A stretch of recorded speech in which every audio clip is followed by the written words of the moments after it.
Bonjour à tous, aujourd'hui présentation d'une espèce européenne pour changer un petit peu des espèces exotiques. Je vous présente une des plus belles espèces de chez nous, la Camponotus cruentatus.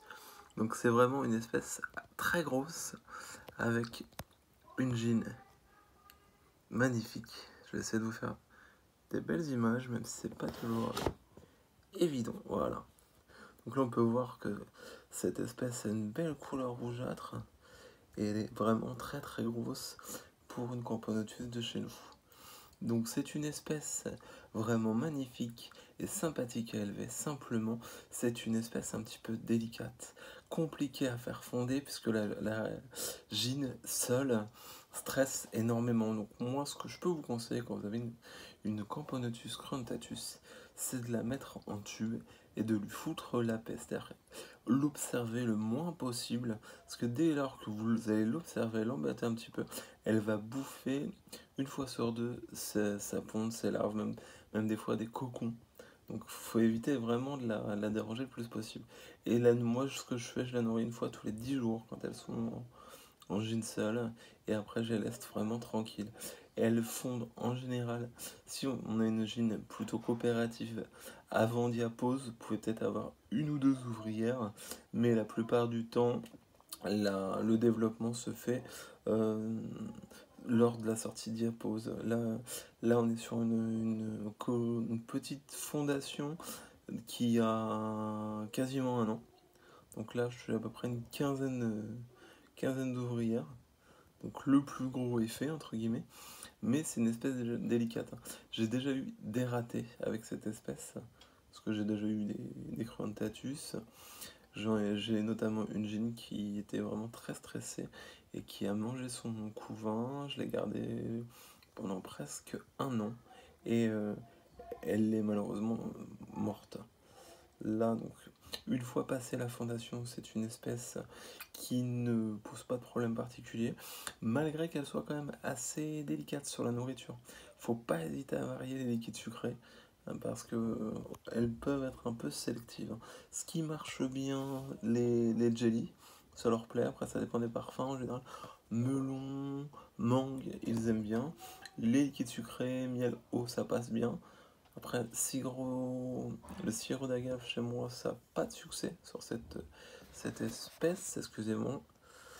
Ça n'a pas tellement de succès, mais voilà quoi. Donc assez délicat. Sur les insectes aussi.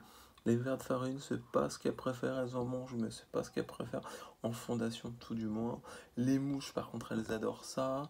Les grillons aussi. Les vers de farine, non. Les blattes, oui.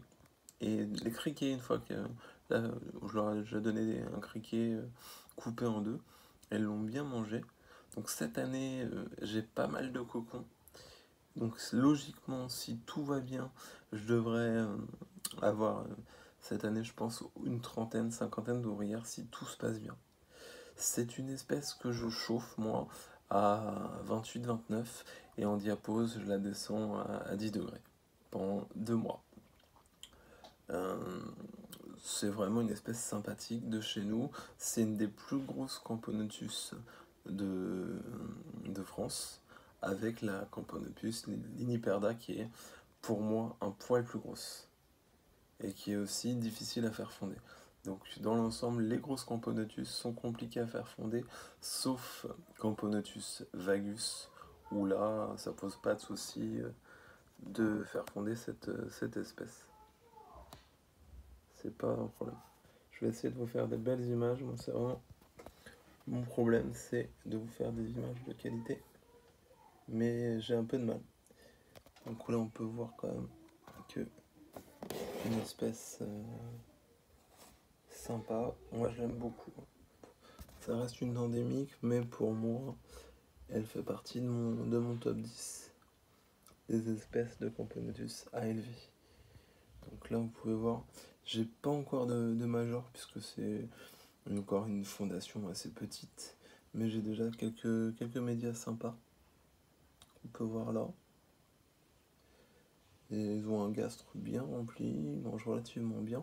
Donc même chose, hein, l'air de chasse rien de particulier, je vais pas ouvrir parce que là il y a une ouvrière qui est sur le couvercle, parce que faut savoir que pareil, c'est ma façon de faire. Pour les jeunes fondations, je ne mets pas d'anti-évasion jusqu'à à peu près une cinquantaine d'ouvrières, parce que ça reste gérable. Pour des petites fondations, ça sert à rien. On risque plus, là c'est une grosse espèce, donc c'est moins dangereux, mais sur des espèces moyennes ou petites, de perdre des ouvrières à cause de l'anti-évasion. Donc là, il n'y en a pas dans ce nid-là.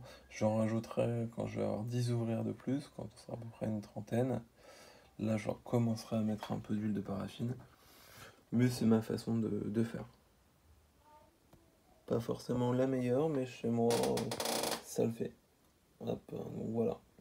Petite Camponotus d'Europe, vraiment sympathique.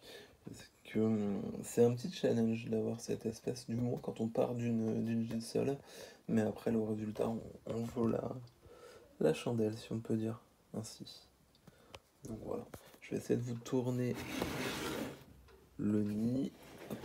Donc c'est oui, au niveau de cette espèce, pour l'humidification, je sais pas trop quoi en penser.